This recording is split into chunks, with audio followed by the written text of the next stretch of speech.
Sir আমি আসলে কোন সময় কোন টেন্সটা ইউজ করব এটা আসলে আমি বুঝতে পারি না, এই ব্যাপারে কি করতে পারি? তাহলে আমরা এখন দেখবো যে কোন সময় আমরা কোন টেন্সটা ব্যবহার করব। আমরা টেন্সের সেন্সটা আগে ক্লিয়ার করতে হবে, তারপরে আমরা কাজ করব টেন্স নিয়ে। টেন্সের আগে সেন্সটা আমরা ক্লিয়ার করি যাতে বুঝতে পারি যে এখন আমার পাস্ট টেন্সে কথা বলতে হবে, না প্রেজেন্ট টেন্সে কথা বলতে হবে, না ফিউচার টেন্সে কথা বলতে হবে। একটু খেয়াল করে দেখি। হ্যাঁ, একটু পয়েন্টটা এখানে একটু ধরবেন যে আমরা ধরেন এটা হচ্ছে যে আমাদের একটা লাইফের সার্কেল, এটা একটা লম্ব হিসেবে জানি আমরা, ম্যাথের ভাষায় এটাকে বলি লম্ব। বাট এটাকে যদি আমরা লাইফটা ধরি, আর আমরা ধরেন এই জায়গাটাতে অবস্থান করছি, এখান থেকে সামনের দিকে ভবিষ্যতে আমরা যত ধরনের কথা বলবো এই লম্বের ব দিয়ে কথা বলবো।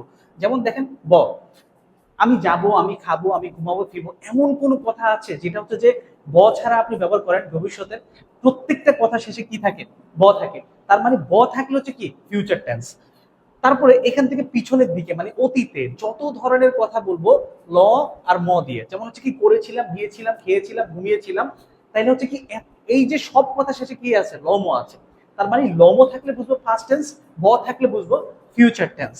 এই যে এখানে দেখেন লম্বটাকে আমরা স্প্লিট করে তিনটা শব্দ পাই, এই তিনটা শব্দটাকে দিয়েই কিন্তু আমরা এই টেন্সের সেন্সটা আমরা ক্লিয়ার করলাম। সো এখন প্রশ্ন হচ্ছে যে কোনটা দেখলে বুঝবো যে প্রেজেন্ট টেন্স? ব থাকলে ফিউচার টেন্স, লম থাকলে ফার্স্ট টেন্স, আর বাকি যত ধরনের শব্দ বাক্যের শেষে আসবে সেগুলোকে আমরা ধরবো কি present tense.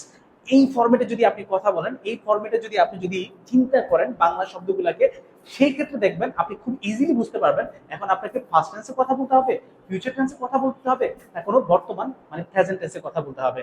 So I hope আপনি বুঝতে পেরেছেন কোন সময় কোন টেন্সটা ব্যবহার করবেন।